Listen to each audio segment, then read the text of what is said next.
Good morning students, मेरा नाम है विकास मिश्रा और आप देख रहे हैं ओमेगा क्लासेस। तो स्टूडेंट्स, हमेशा की तरह हम आपके सामने एक बार फिर एक नया चैप्टर लेके प्रेजेंट हैं आपके सामने, जिसका नाम है अरिथमेटिक प्रोग्रेशन।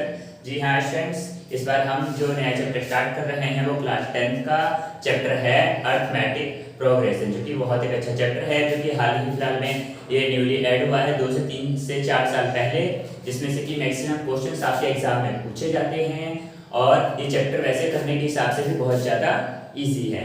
ठीक है स्टूडेंट्स, तो आइए चलिए स्टार्ट करते हैं। आज का जो हमारा टॉपिक है अरिथमेटिक प्रोग्रेशन। तो स्टूडेंट्स, अपनी इस वीडियो में हम आज पढ़ेंगे अरिथमेटिक प्रोग्रेशन क्या होता है, उसके डेफिनेशन, उन सब के फॉर्मूलोज के बारे में, और इसके अलावा जो कुछ बेसिक फॉर्मूले होते हैं उनके ऊपर हम कुछ क्वेश्चंस भी करके देखेंगे। इसके अलावा स्टूडेंट्स, जो बाकी और फॉर्मूले हैं उनके ऊपर जो क्वेश्चंस होते हैं हम इसके बाद आने वाले अपने नेक्स्ट 2 से 3 वीडियो में पूरा कवर अप करेंगे। ठीक है स्टूडेंट्स, तो आइए चलिए स्टार्ट करते हैं आज का अपना टॉपिक अरिथमेटिक प्रोग्रेशन।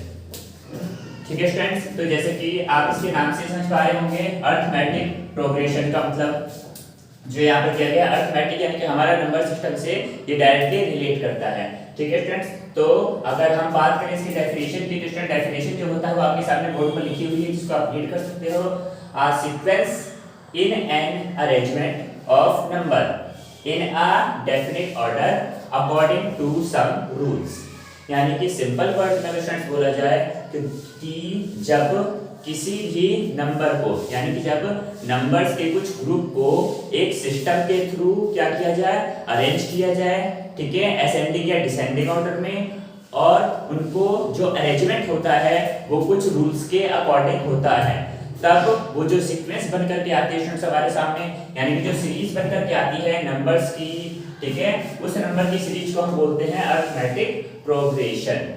ठीक है स्टूडेंट्स, मैं एक बार फिर से रिपीट करता हूं कि जो अरिथमेटिक प्रोग्रेशन होता है वो एक नंबर्स का ग्रुप और सीरीज होता है, जो कि सिस्टमैटिक ऑर्डर में लिखा हुआ होता है और उसको एक कुछ रूल्स के अकॉर्डिंग अरेंज किया जाता है। ठीक है स्टूडेंट्स, तो बहुत से बच्चे होते हैं जिनको ये आइडेंटिफाई करने में बहुत प्रॉब्लम होती है कि सर हम कैसे पहचानेंगे कि कोई भी अगर हमको सीक्वेंस दिया हुआ है वो अरिथमेटिक प्रोग्रेशन में है या नहीं है, तो उसको हम कैसे पहचानेंगे, सर इसको एक सिंपल वे में बताइए। ठीक है स्टूडेंट्स, तो मैं आपके सामने एक बार क्लियरफाई कर देता हूँ कि कोई भी एक ऐसा सीक्वेंस आप ले लीजिए जिसके जो टर्म्स होते हैं स्टूडेंट्स उनके बीच की जो गैपिंग होती है वो इक्वल होनी चाहिए। जी हाँ, अब एक टर्म क्या होता है तो मैं पहले आपको बताता हूँ कि स्टूडेंट्स हमने जो भी नंबर लिखे होते हैं इन नंबर को हम टर्म बोलते हैं। ठीक है, ये जो नंबर्स होते हैं फर्स्ट नंबर के बाद जो सेकंड होता है, सेकंड के बाद थर्ड, फिर फोर्थ, फिफ्थ, इनके बीच स्टूडेंट्स जो गैपिंग आती है, जैसे कि हम अपना टेबल्स लिखते हैं, काउंटिंग लिखते हैं, तो काउंटिंग में सबके बीच में 1 का गैप होता है, पर जब हम टेबल लिखते हैं तो टेबल्स के बीच में 2 का भी गैप होता है, 3 का भी होता है, 4 का भी होता है, 10 का भी होता है, 12 का भी होता है, 20 का भी होता है, एक्सेट्रा एक्सेट्रा। तो स्टूडेंट्स, जब भी हमको टेबल लिखिए, जैसे कि हम मान लीजिए 5 का टेबल लिखते हैं, 5, 10, 15, 20, 25 डेट। ठीक है स्टूडेंट्स, तो आप देख सकते हैं कि हर नंबर के बाद जो सेकंड नंबर है वो 5 ऐड करके आ रहा है। ठीक है स्टूडेंट्स, तो ऐसे ही जो रिलेशन हो सकता है वो प्लस में हो सकता है, माइनस में हो सकता है, मल्टीप्लाई में हो सकता है या डिवीजन में हो सकता है। मतलब कोई भी नंबर की एक सीरीज जो अगर आपको मिलती है और उसके बीच में जो गैपिंग है वो सेम है, तो आप इजीली पहचान सकते हो कि वो नंबर हमारा एक सीरीज जो बन रही है वो कौन सी सीरीज होगी, आपकी अरिथमेटिक प्रोग्रेशन की सीरीज होगी। ठीक है स्टूडेंट्स, अभी मैं इसके आपको फॉर्मूला समझाऊंगा तो आपको और अच्छे से क्लियर हो जाएगा कि जो हमारी अरिथमेटिक प्रोग्रेशन की सीरीज होती है वो क्या होती है। ठीक है, तो आइए एक बार फॉर्मूला पर नजर डालते हैं। ठीक है, तो जैसे कि पहले मैंने एग्जांपल लिखा हुआ है यहाँ पर 1 3 5 7 9। तो इस एग्जांपल में स्टूडेंट्स आप ध्यान से देख सकते हो कि हर नंबर के बाद 2-2 का गैप आ रहा है, यानी कि जो सीरीज है ये कंटिन्यू सीरीज है, एकदम सब में 2-2 का गैप है, यानी कि ये अरिथमेटिक प्रोग्रेशन में होगी। ठीक है, यानी कि ये एपी में होगी। ठीक है फ्रेंड्स, अरिथमेटिक प्रोग्रेशन को हम शॉर्ट फॉर्म में एपी भी लिखते हैं, ठीक है, ताकि आपको ज्यादा टाइम वेस्ट ना हो। इसके अलावा जो सेकंड एग्जांपल हमने लिखा है वो है 3 का टेबल है, 3 1 3 3 2 6 3 3 9 3 4 8 12 3 5 15। ठीक है फ्रेंड्स, तो यहाँ पर भी हमारी इक्वल गैपिंग आ रही है, तो हम यहाँ पे बोल सकते हैं कि ये भी जो एग्जाम्पल गिवन है ये भी हमारा एपी में है, यानी कि अरिथमेटिक प्रोग्रेशन के अंडर में है। आगे चलते हैं और इसके फॉर्मूला बात करते हैं। जैसे कि पहला फॉर्मूला लिखा है मैंने टर्म ऑफ एपी, यानी कि अरिथमेटिक प्रोग्रेशन जो होता है उसकी टर्म्स क्या होती है। ठीक है फ्रेंड्स, तो जो मैंने अभी आपको थोड़ी देर पहले बताया था कि ये जो नंबर्स होते हैं 3, 6, 9, 12, 15, इनको हम बोलते हैं टर्म, और अकॉर्डिंग टू फॉर्मूला इनका हम लिखते हैं a1, a2, a3, a4, a5 और ऐसे ही डिनोट किया जाता है। यानी कि पहले नंबर को हम बोलते हैं a1, सेकंड नंबर को बोलते हैं a2 टर्म, थर्ड नंबर को बोलते हैं a3 टर्म, फोर्थ नंबर को बोलते हैं a4 टर्म। ठीक है स्टूडेंट्स, ओके। उसके बाद आते हैं कि सर इन टर्म को निकाला कैसे जाता है। तो स्टूडेंट्स मैं आपको बता देता हूं कि इन टर्म्स को भी निकालने का फॉर्मूला होता है। ठीक है, तो इसके लिए आपको पढ़ना पड़ेगा सबसे मेन फॉर्मूला जो हमारा अरिथमेटिक प्रोग्रेशन का होता है। तो अरिथमेटिक प्रोग्रेशन का जो पहला मेन फॉर्मूला होता है वो स्टूडेंट्स ये होता है हमारा, जिसको हम बोलते हैं an equal to a plus n minus 1 into d. ठीक है स्टूडेंट्स, अब ये है क्या चीज मैं आपको ये भी बताता हूँ कि an जो होता है स्टूडेंट्स वो होता है हमारा nth टर्म। ठीक है, यानी कि कोई भी सीरीज दे देगा आपको और कहेगा इसका 50th टर्म बताइए, इसका 1000 टर्म बताइए, इसका 90th टर्म बताइए, तो वो होता है हमारा an वाला टर्म। जो a होता है स्टूडेंट्स उसको हम फर्स्ट टर्म बोलते हैं, यानी कि उस सीरीज का जो फर्स्ट नंबर होता है, जैसे इस सीरीज का पहला नंबर 3 है, इस सीरीज का पहला नंबर 1 है, तो वो होता है हमारा a।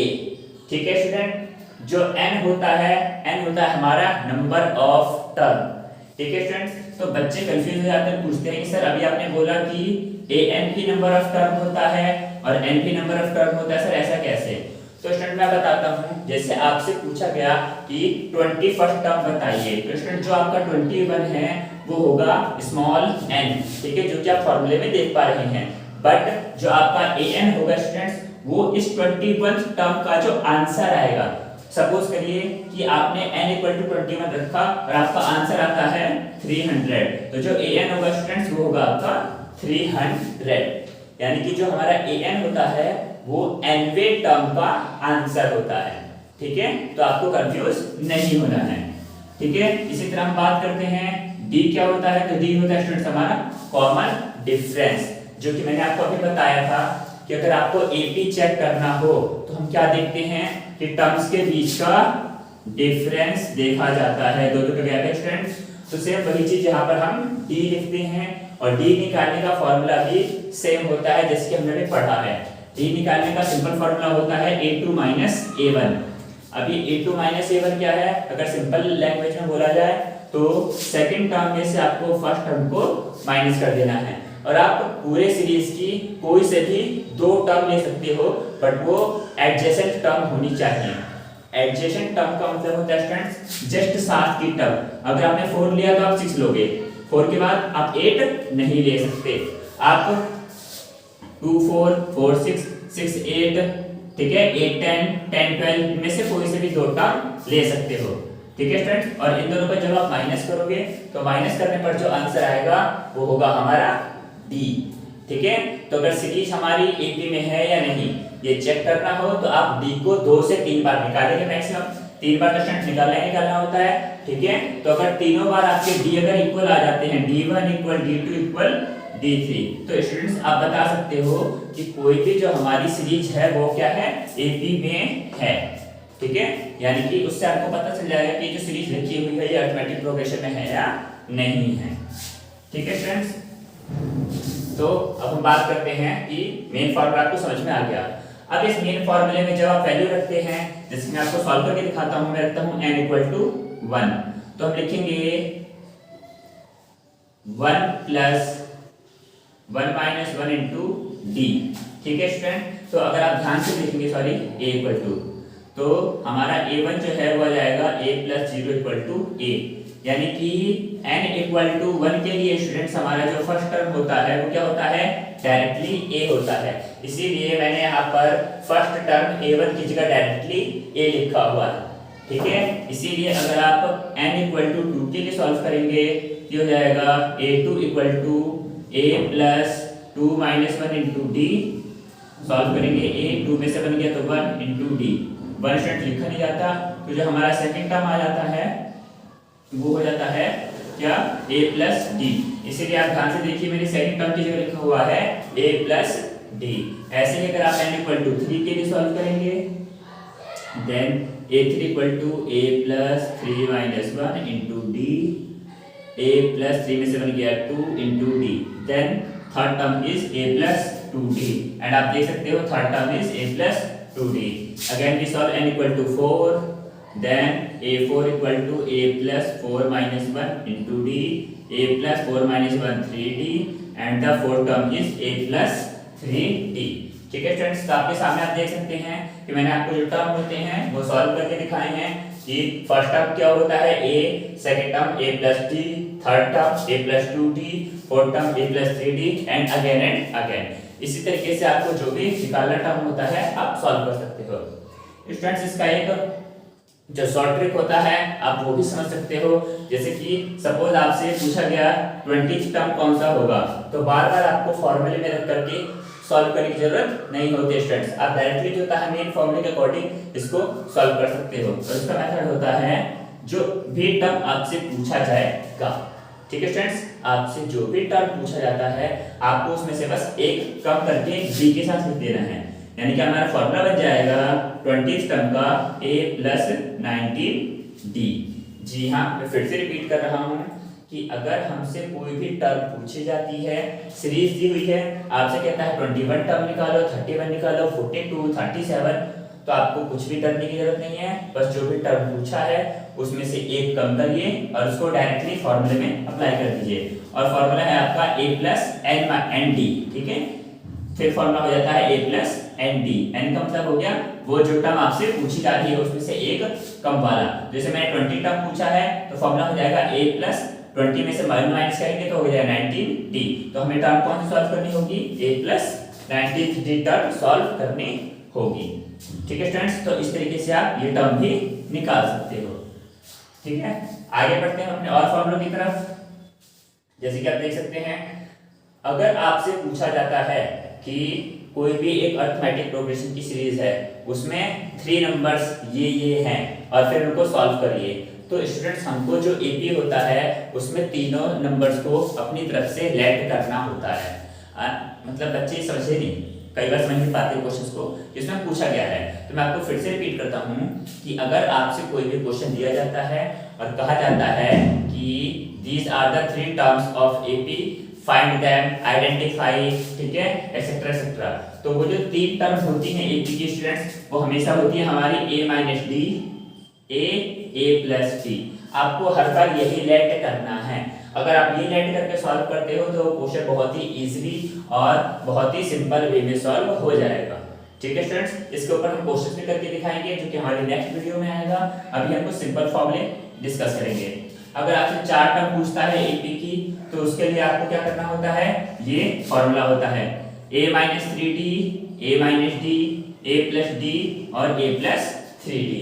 ठीक है, और क्वेश्चन कहता है अगर कि 5 नंबर आर्स इन एपी, तो उसके लिए हम मानते हैं a minus 2d, a minus d, a plus d and a plus 2d।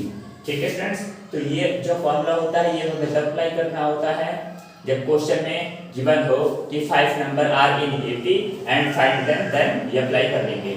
ठीक है, इसी तरीके से आगे बढ़ेंगे। फिर बोलता है कि if 3 number a b c in AP, मतलब कोई भी 3 नंबर से जो कि हमको नहीं पता और कहता है कि वो एपी में हैं, तो उनके बीच का कॉमन डिफरेंस निकालिए। ठीक है स्टूडेंट्स, तो कॉमन डिफरेंस निकालने का जो फॉर्मूला होता है वो होता है 2b equal to a plus C. ठीक है students, 2b equal to a plus C. बच्चे पूछते हैं सर ये फॉर्मूला डायरेक्टली कैसे आ जाता है, तो कई बार क्या होता है फॉर्मूलों का जो प्रूफ होता है स्टूडेंट्स वो थोड़ा कॉम्प्लिकेटेड होता है, इसलिए आपको नहीं बताया जाता। बट ये थोड़े इजी वाले हैं तो मैं आपको एक्सप्लेन करता हूँ कि जो 2b equal to a plus C है, इसको आप ऐसे भी लिख सकते हो। कॉमन डिफरेंस निकालने का तरीका मैंने बताया था कि बाद वाले में से पहले वाले को माइनस करते हैं। ठीक है स्टूडेंट्स, तो यहाँ पर भी हम वही करने वाले हैं कि जो 3 नंबर एबीसी हैं, पहले मैं करूंगा b माइनस का a और इक्वल टू मैं दूंगा c माइनस का b। ठीक है, अब इसको सॉल्व कर देते हैं। b, ये b माइनस का इधर करके हो जाएगा प्लस का, एंड ये a माइनस का इधर करके हो जाएगा प्लस का, तो हो जाएगा a प्लस सी। आगे सॉल्व करते हैं स्टूडेंट, तो बी 2b हो जाएगा, a plus c and the formula is a plus C upon 2। ठीक है स्टूडेंट्स, तो आप इसको ऐसे पढ़ सकते हो 2b equal to a plus C या b equal to a plus C upon 2। ठीक है स्टूडेंट्स, ये फॉर्मूला होता है हमारा जब तीन नंबर्स गिवन हो a b c, वो तीनों एक ही में होंगे and we have to find the common difference between them, उनके बीच का कॉमन डिफरेंस फाइंड करना हो, then we apply the formula 2b equal to a plus c. Again any three numbers a b c are in ap and the arithmetic mean. अब आपसे question पूछा जाएगा what is the arithmetic mean of three numbers which are in ap. So the formula is finding the ap is c equal to a plus b upon 2. आपको simply average का formula apply करना है a plus B upon 2, जो कि होता है हमारा mean, क्योंकि मीन को ही सिंपल फॉर लैंग्वेज में एवरेज भी बोला जाता है। ठीक है स्टूडेंट, कब कंफ्यूज नहीं होना है। ठीक, उसके बाद हमारा एक नेक्स्ट फॉर्मूला आता है स्टूडेंट्स एस एन का, यानी कि सम ऑफ nth टर्म का। सम ऑफ n टर्म का फॉर्मूला होता है students n upon 2 2a plus n minus 1 into d। ठीक है स्टूडेंट्स, इसमें भी ऐसे जो होता है वो होता है हमारा सम ऑफ n टर्म। ठीक है स्टूडेंट्स, यानी कि जो हमें n टर्म की सीरीज दी हुई है उसका जो सम होगा, उसके 20 टर्म का, 30 टर्म का, 50 टर्म का जो सम होगा वो होता है हमारा Sn, जिसको Sn से सॉल्व में सॉल्व किया जाता है। बाकी n आपको पता ही है number of term, a first term होता है, d कॉमन डिफरेंस होता है, और सॉल्व करने का प्रोसेस स्टूडेंट बिल्कुल ही सेम है जो कि आपको बताएंगे अभी। ठीक है, इसके अलावा हमारा एक फॉर्मूला और होता है ये nth term of ap from the end, यानी कि लास्ट से, जैसे ap की कोई भी सीरीज दी हुई है और कहता है लास्ट से फोर्थ टर्म बताइए, लास्ट से थर्ड टर्म बताइए, लास्ट से 20th टर्म बताइए। ठीक है स्टूडेंट्स, तो उसके लिए हमें करना क्या होता है कि हमें यहाँ पर फॉर्मूला अप्लाई करना होता है m माइनस n प्लस 1, जिसको हम a m minus n plus 1 से भी शो करते हैं। और अगर आप इसको डायरेक्ट फॉर्मूले में रख के सॉल्व करते हैं तो हमारा फॉर्मूला बनता है a n equal to a plus m minus n into d। ठीक है स्टूडेंट्स, ये हमको तब अप्लाई करना होता है जब हमको लास्ट टर्म जो होता है वो गिवन होता है। ठीक है स्टूडेंट्स, इसके अलावा अगर हमको कई बार एपी में मिडिल टर्म भी पूछ लिया जाता है कि what is the middle term of AP, तो इसमें कुछ कंडीशंस होती हैं इवन के लिए और ऑड के लिए। तो इवन का जो फॉर्मूला होता है स्टूडेंट्स वो है हमारा a plus n upon 2 into d and the formula of odd term is a plus n upon 2 minus 1 into d। These are the formula of finding middle term where the series is in odd term and even term। ठीक है students, तो ये था हमारे कुछ फॉर्मूले जो कि हमें अरिथमेटिक प्रोग्रेशन के जो चैप्टर होता है उसको पढ़ते टाइम यूज करने पड़ते हैं, जो कि हमारे प्रोसेस को इजी बनाते हैं। अब आइए इस पर एक दो सिंपल क्वेश्चंस करके देखते हैं ताकि हमको थोड़ा आइडिया लगे कि हमको एपी क्या और सीरीज क्या होती है, कैसे फाइंड करनी होती है और कैसे सॉल्व करना होता है।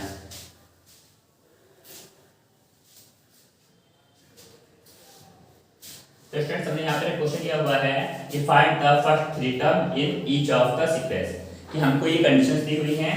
पहली सीक्वेंस है an equal to n square plus 1 and the दूसरी सीक्वेंस है an equal to 3n plus 2, और कहता है इसके स्टार्टिंग के तीन टर्म फाइंड करने हैं। स्टार्टिंग के थ्री टर्म्स स्टूडेंट्स, यानी कि आपको a1 फाइंड करना है, a2 फाइंड करना है एंड a3 फाइंड करना है। ठीक है स्टूडेंट्स, यानी कि आपको इस क्वेश्चन में n की जगह 1 2 3 पुट करके सॉल्व करना है और जो आंसर आएंगे उनको निकालना है। ठीक है, तो आइए सॉल्व करते हैं। सबसे पहले हम सॉल्व करेंगे n इक्वल टू 1 के लिए a1 इक्वल टू 1 का स्क्वायर प्लस 1 का स्क्वायर 1 होगा प्लस 1 एंड आंसर इज 2, यानी कि n इक्वल टू 1 के लिए जो आंसर आया हमारा वो है 2।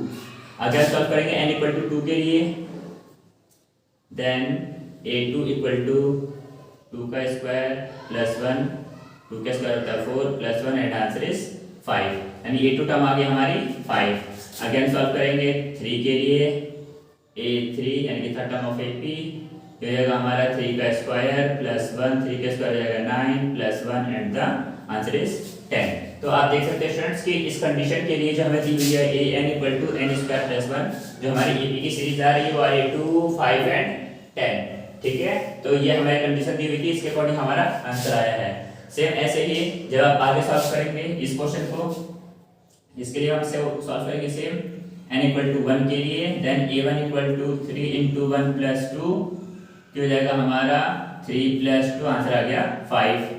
n इक्वल टू 2 के लिए सॉल्व करेंगे, then a2 equal to 3 into 2 plus 2, 3 2 जा 6 plus 2 and the answer is 8। Again n equal to 3 के लिए सॉल्व करेंगे, then a3 equal to 3 into 3 plus 2, 3 3 जा 9 प्लस 2, आंसर इज 11।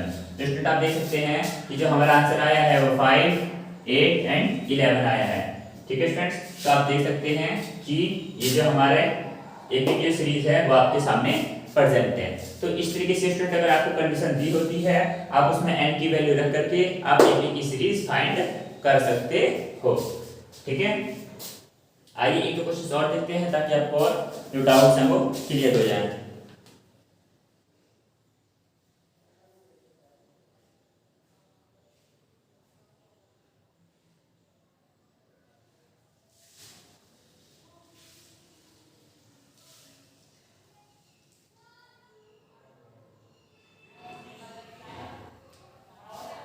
ठीक है स्टूडेंट्स, तो आइए हम यहाँ पे क्वेश्चन लेते हैं। हमको a1 गिवन है क्वेश्चन में and the a1 is 3। Okay, a1 हमको यानी ये फर्स्ट टर्म है वो 3 दी हुई है, और जो an की कंडीशन दी हुई है स्टूडेंट्स वो है हमारी 3an minus 1 plus 1, 3a base n minus 1 plus 1। ठीक है स्टूडेंट्स, और कहता है इसमें फाइंड नेक्स्ट 4 टर्म, यानी कि इसकी हमें अगली 4 टर्म फाइंड करनी है। ठीक है स्टूडेंट्स, तो अगर आप ध्यान से देख सकते हो कि हमें फर्स्ट टर्म दी हुई है, यानी कि अब हम जो n की वैल्यू पुट करेंगे स्टूडेंट्स वो करेंगे हम n इक्वल टू 2, 3, 4, यानी कि जो n की हमारी वैल्यू होगी वो ग्रेटर देन 1 होगी। अब बच्चे पूछते हैं ग्रेटर देन 1 क्यों होगी, तो आप ध्यान से देख सकते हो स्टूडेंट्स कि यहाँ जो हमें कंडीशन दी हुई है वो कंडीशन दी हुई है वो है n माइनस 1, यानी कि अगर हम यहाँ 1 पुट करेंगे तो टर्म 0 हो जाएगी, और 0 टर्म तो कुछ होती नहीं है, तो इसीलिए हम जो वैल्यू लेंगे वो क्या लेंगे, ग्रेटर देन 1 लेंगे। ठीक है, तो आइए निकाल के चेक करते हैं कि इसके टर्म क्या होंगे। देन हम सॉल्व करते हैं n इक्वल टू 2 के लिए, then a2 equal to 3 a base में 2 माइनस 1 प्लस 1, इसे सॉल्व करेंगे तो हो जाएगा हमारा 3a1 प्लस 1, 2 में से बन गया तो 1। ठीक है स्टूडेंट्स, क्या गया हमारा 3a1, इसे सॉल्व करेंगे 3 इंटू a1 है हमारा 3 plus 2, 3 3 9 plus 2 and answer is 11। ठीक है स्टूडेंट्स, तो आप देख सकते हो इसमें जो सेकंड टर्म आया है वो आया है हमारा 11। ठीक है स्टूडेंट्स, तो ऐसे अगर हम डायरेक्टली सॉल्व करते हैं a3, तो a3 जो आएगा वो आएगा हमारा 3a2 प्लस 1, a2 टर्म हमारे स्टूडेंट 11 है, देन इसको हम सॉल्व करेंगे 3 इंटू 11 प्लस 1, 11 3 जा 33 plus 1 and the answer is 34। ठीक है स्टूडेंट्स, ऐसे ही आप a4 a5 और इसके नेक्स्ट ढेर सारे टर्म्स निकाल सकते हो और चेक कर सकते हो कि जो हमारी सीरीज आ रही है वो ईपी में है या नहीं है, या इसकी नेक्स्ट टर्म क्या क्या आ रही है। ठीक है स्टूडेंट्स, तो ये था एक हमारा ओवरव्यू, ठीक है, चैप्टर अरिथमेटिक प्रोग्रेशन के ऊपर, जिसमें हमने अरिथमेटिक प्रोग्रेशन के फॉर्मूलों के बारे में पढ़ा और कुछ बेसिक से क्वेश्चंस के, जिससे हमको पता चल गया कि अरिथमेटिक प्रोग्रेशन के क्वेश्चन को कैसे सॉल्व किया जाता है, कॉमन डिफरेंस कैसे निकाला जाता है और फॉर्मूला अप्लाई कैसे करना है। ठीक है स्टूडेंट्स, अपनी नेक्स्ट वीडियो में हम आएंगे तो और कुछ बचे हुए फॉर्मूले और उनके ऊपर क्वेश्चंस के बारे में करेंगे। ठीक है स्टूडेंट्स, तो उम्मीद करता हूँ आपको ये समझ में आया होगा। ठीक है, और अगर कोई डाउट्स रहे हो तो आप कमेंट के माध्यम से मुझे बता सकते हैं, ताकि अपनी नेक्स्ट वीडियो में मैं उन प्रॉब्लम्स को दूर करके आपके सामने और बेटर वे में इस चैप्टर को प्रेजेंट कर सकूँ। ठीक है स्टूडेंट्स, तो आज की क्लास को यहीं ओवर करते हैं।